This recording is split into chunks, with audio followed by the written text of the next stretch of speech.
Okay, so nature is superior. Humans are inferior. And pieces of shit monkey motherfuckers, yes?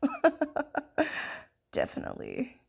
So, man cuts down tree to create dollar bill, in which he then uses to purchase plastic, metal, and dumb fucking items for himself and his humble abode that means absolutely fucking nothing. Now that he has cut down tree, tree must retaliate on man. So what does tree do? Alright, check it out. So man cuts down tree and makes a dollar fucking bill, right, bro? Check it out.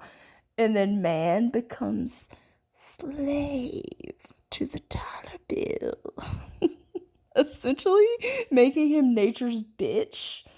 Isn't that right?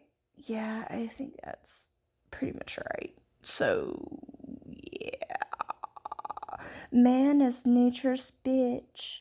Nature's little bitty bitch.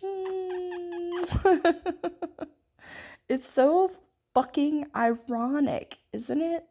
How man is just nature's slave. Wow. Really have a way of reaping what we're sowing. Sowing what is souring. It will be sour. Love you.